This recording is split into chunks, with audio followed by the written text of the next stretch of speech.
Listen up. Before you judge, before you automatically dismiss the roar of a V-twin engine or the flash of a leather cut, you need to hear this story. You need to understand that the world isn't black and white. It's painted in shades of grey, and sometimes the fiercest guardians wear patches that scream danger. This is the tale of the Bandidos MC, a group often labelled as outlaws, as villains, as everything society fears. But on one cold, desperate night, they became something else entirely, the last hope for a terrified, silent boy. We are talking about the Bandidos Motorcycle Club, not the sanitized version you see on screen, but the real, gritty brotherhood forged in steel and loyalty. They are men who live by their own code, a code that places the sanctity of the brother above all else. Yet, that code, often misconstrued as being about crime and chaos, has a silent, powerful clause: protection of the innocent. This story didn't start in a clubhouse meeting or a high-speed chase. It began in the mundane, depressing reality of a small, forgotten convenience store on the edge of a dusty Texas town. It was late, past midnight. The air was thick with the scent of old coffee and stale gasoline. The Bandidos, a core group of 5, led by a man named Grizz, were just passing through, on their way to a chapter meet further south. Grizz, a man whose face was a roadmap of hard living, was waiting by the counter, paying for gas and lukewarm energy drinks. His brothers, Reaper, Bullet, Ghost, and Iron, were spread out, checking their bikes and stretching their legs. They looked exactly like the warnings, big, imposing figures covered in tattoos and the distinctive red and gold colors of their club. They were, by all accounts, exactly the kind of men you'd cross the street to avoid. That's what the world sees. That's the legend. But look closer. Look at the way Iron was patiently helping a nervous kid operate the air pump on his beat-up sedan. Look at the casual, almost paternal nod Grizz gave the tired, visibly anxious store clerk. They were men of action, yes, but men of observation too. They saw everything. Then the boy walked in. He was maybe 10 years old, skinny, wearing clothes that looked too thin for the late-night chill. He wasn't loud. He wasn't causing trouble. He just walked up to the refrigerated section, his eyes darting everywhere but at the men. He grabbed a cheap soda, then moved toward the register, right behind Grizz. As the boy shuffled past, Grizz felt a light, almost imperceptible brush against his denim vest. He didn't react immediately. He had trained himself over decades of dangerous living to register every touch, every sound, every anomaly. He simply finished his transaction, took his receipt, and stepped aside, watching the boy. The boy paid for his soda with a handful of crumpled bills, his head down the entire time, seemingly intent on nothing but escaping the store as quickly as possible. But as he turned to leave, he made eye contact with Grizz for a fraction of a second. It was a look of raw, unspeakable fear. And then Grizz saw it. The boy's hand, resting briefly on the counter, was a canvas of desperation. Scrawled across his skin in what looked like a cheap marker was a single terrifying phrase: "He took my sister." The hair stood up on the back of Grizz's neck. This wasn't a game. This wasn't a misunderstanding. This was a silent alarm blaring in the desolate quiet of the convenience store. Most people would dismiss it. A prank. Kids drawing. Too much trouble. But Grizz didn't climb the ranks of a notorious motorcycle club by ignoring red flags. He didn't survive by being a bystander. He caught the eye of Reaper, his sergeant-at-arms, with a micro-movement of his chin, a silent command. Reaper, who was just lighting a cigarette by the window, immediately stubbed it out and moved closer, his casual stance masking intense readiness. Grizz kept his attention on the boy. The child was fumbling with the store door handle, clearly trying to bolt. But before he could, a large, bulky man in a dirty pickup truck idling just outside the main entrance blasted the horn once, a sharp, demanding sound. The boy flinched as if struck and froze, his face losing all color. The man in the truck, heavy-set, unshaven, and radiating a low-level menace, then stepped out, not even bothering to close the door. He walked with a possessive swagger, calling out in a voice that was both booming and controlling. "Hey, what's taking so long? Get your butt back in here now." He didn't look like a loving father. He looked like a warden calling a prisoner. The boy, eyes wide with terror, dropped the soda, which hissed as it spilled across the floor, and darted out, scrambling into the passenger seat of the truck. The man gave a dismissive, unpleasant glare towards the bikers, who were now casually surrounding the counter area, and climbed back into his vehicle. He revved the engine aggressively, spitting gravel as he sped off down the highway, heading east into the darkest stretch of night. Grizz didn't move until the red tail lights were just pinpricks in the distance. He stared at the spot where the boy's hand had rested, at the faint black smudges left on the laminate. "He took my sister," a plea for help, etched onto the skin of a child too terrified to speak. It was the kind of plea that cuts through the noise of the world and demands action. Grizz looked at Reaper, his eyes hard and unwavering. "Bullet, get the clerk's number. Ghost, go check the cameras, see if they caught license plates. Focus on the truck and the boy's face." He turned to Iron. "Iron, you and me, we're riding east. That boy gave us a message. We answer it. This wasn't their fight. This wasn't club business. But for the Bandidos, the innocent caught in the undertow of the broken world, had a silent claim on their unique brand of justice. They didn't need badges or warrants. They just needed a clear path and the knowledge that something dark was happening, and they were going to put a stop to it. The rumble of their engines was about to become the loudest, most unexpected promise of rescue that Little Boy could have ever imagined. The decision was instantaneous and unanimous. There was no debate, no consultation on club rules. When an innocent life is in danger, the Bandidos' code overrides everything else. Grizz and Iron were on their bikes, their leather cuts gleaming faintly under the weak streetlights. The sound of the V-twins, powerful, authoritative, and utterly relentless, cutting through the silence of the night. They didn't have a specific destination, just a direction. East, following the faint trail of dust and the urgent plea scrawled on a desperate hand. The highway they took was long, dark, and mostly deserted, framed by scrub brush and the looming presence of the vast, uncaring Texas sky. They rode hard, pushing their machines to the limit, not just for speed, but for the sheer, focused intensity of their mission. Meanwhile, back at the convenience store, the rest of the crew, Reaper, Bullet, and Ghost, were moving with the practiced efficiency of men used to executing complex, high-stakes tasks under pressure. Bullet, surprisingly good with people despite his menacing appearance, calmly convinced the terrified store clerk to review the security footage. He used a tone that was respectful but firm, assuring the clerk that their intent was purely to help the child and his sister. Ghost, the quietest and most technically inclined of the group, quickly pinpointed the key moments on the tape. He zoomed in on the license plate, faded, slightly obscured by dirt, but readable, an old beat-up Texas tag. More crucially, he captured a clear image of the man's face and the exact model of the dilapidated pickup truck.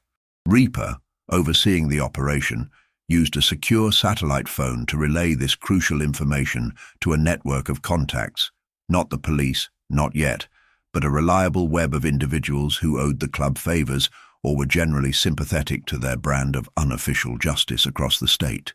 Within minutes, the license plate and the suspect's description were circulating in the shadows, far faster and more discreetly than any official channel could manage. The intel came back almost as soon as Grizz and Iron had traveled 30 miles down the road. The truck was registered to a man named Calloway, living in a desolate, forgotten mobile home park, about 50 miles east of their current location. Calloway had a history, not official charges for child abduction, but a series of disturbing reports involving domestic disputes, neglect, and a restraining order filed years ago by the children's maternal aunt. The picture was grim and painted a rapidly escalating crisis. Calloway wasn't just a jerk. He was a dangerous, unstable individual with a known pattern of volatile behavior. The sister, whose name was now confirmed to be 11-year-old Lily, was likely in grave danger. The pressure intensified. Every second mattered. Grizz and Iron pulled off the main highway onto a poorly maintained county road that cut through acres of private land. The pavement turned to dirt, making the heavy bikes buck and slide. But they pushed on. They were now deep into territory where law enforcement rarely patrolled and where people handled their own problems. They finally reached the mobile home park, a collection of rusted metal boxes scattered haphazardly across a muddy field. It was silent, except for the buzz of insects and the distant howl of a dog. Grizz and Iron cut their engines and let the silence settle, relying on their training to listen for any sign of trouble. The Calloway trailer was easy to spot. The derelict pickup was parked askew outside, and a single weak light shone from a back window. They approached on foot, moving silently through the tall, dry grass. Grizz carried a heavy maglite and a suppressed handgun, a necessary tool not for aggression, but for ensuring control in unpredictable life-or-death situations.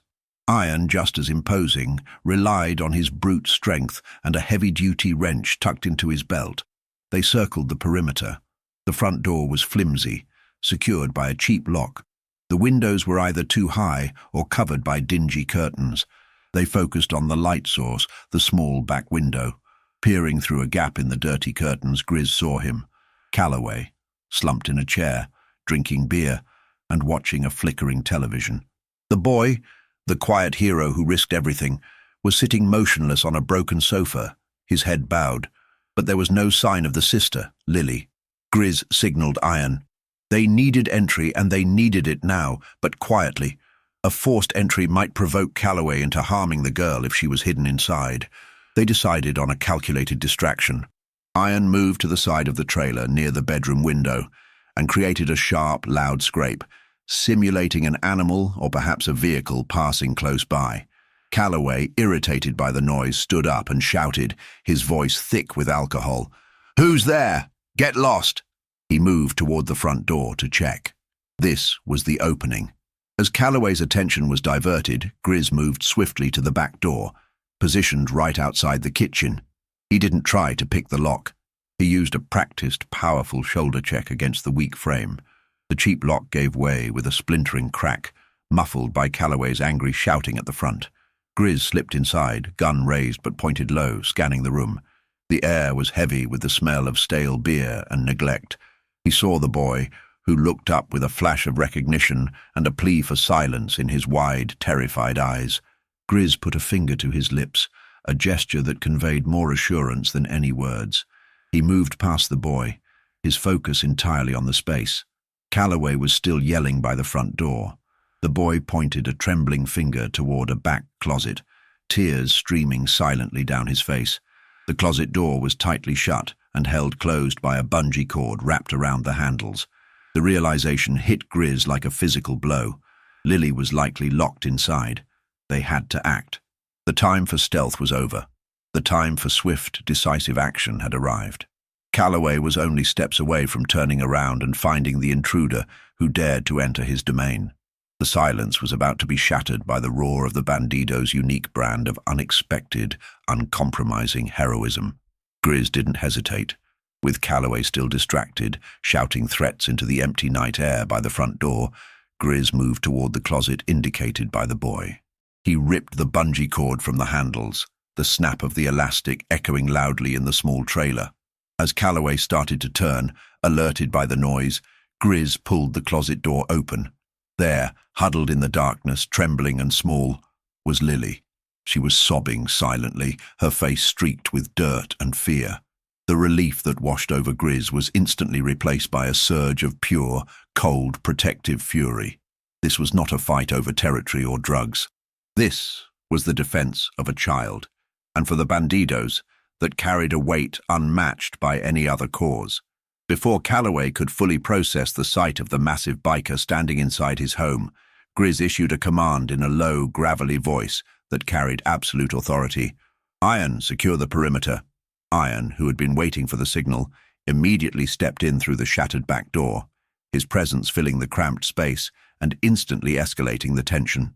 He didn't say a word, simply positioned himself between the now freezing, confused Calloway and the children, a silent, imposing wall of protection.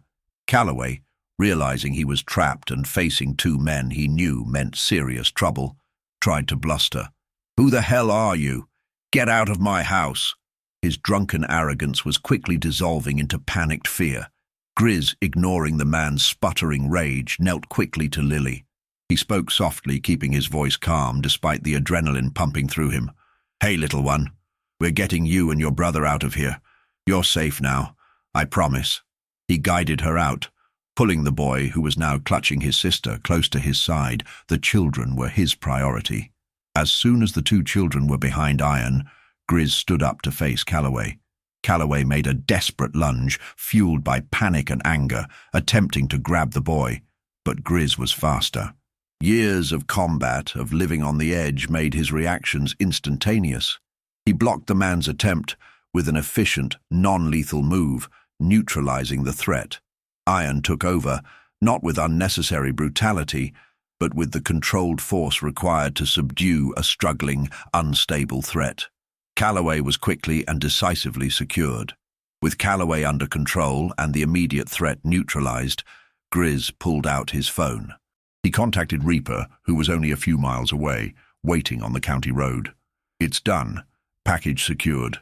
Contact the aunt's number, the one with the restraining order, and tell her to meet us at the county line post office. And call it in, Reaper. Anonymous tip, child neglect and endangerment. Make sure the local patrol gets here fast. We're gone before they arrive." The Bandidos were there to deliver justice and protection, not to get tangled up in legal proceedings that would compromise the club or their anonymity. Their goal was the children's safety, and that was achieved. Grizz then turned to the two children, still trembling but silent. He didn't try to hug them or offer false platitudes. He simply looked them in the eye, letting his sincerity cut through the intimidating exterior. "You two are going to be fine," he repeated. He then led them quickly out of the trailer and onto the backs of the motorcycles. The children were scared, but they didn't resist. They instinctively knew these tough, intimidating men were their rescuers. They were put gently in front of Iron and Grizz, wrapped securely in the men's spare denim jackets. The moment they mounted the bikes, the low, steady rumble of the engines became a comforting, powerful vibration. It was the sound of escape, the sound of an unexpected sanctuary. The ride was short and intensely focused. They didn't stop until they reached the agreed-upon meeting spot, a deserted post office just outside the county line. Moments later, a beat-up family sedan pulled up, and a frantic, tearful woman, the children's Aunt Martha, jumped out. The reunion was immediate, emotional, and overwhelming. Lily and the boy ran into her arms, dissolving into tears of relief and exhaustion. Grizz watched the scene for a moment, his face unreadable. He waited until the aunt looked up, tears streaming, her face a mixture of gratitude and shock. She tried to offer them money, thanks, anything. Grizz simply shook his head. "We got your niece and nephew. That's all that matters. Now, you take care of them. And don't you ever look back." As the distant sirens of the arriving police patrol could be faintly heard approaching Calloway's trailer park, the anonymous tip having done its job, Grizz and Iron exchanged a knowing glance. Their work was done. They were the shadows who intervened, the ghosts who delivered justice, and they intended to leave as they came, unseen and unacknowledged by the official world. With a quick, powerful roar of their engines, the two Bandidos peeled away from the curb and disappeared back onto the empty highway, heading south toward their original destination. They left behind a tearful but safe family, a man facing his reckoning, and the silent, unspoken truth that sometimes the most heroic actions are carried out not by the figures society applauds, but by the outlaws who follow a higher, fiercely independent code of honor. The boy who wrote a desperate plea on his hand, and the girl he saved, would never forget the intimidating men in leather who rode in to become their saviors.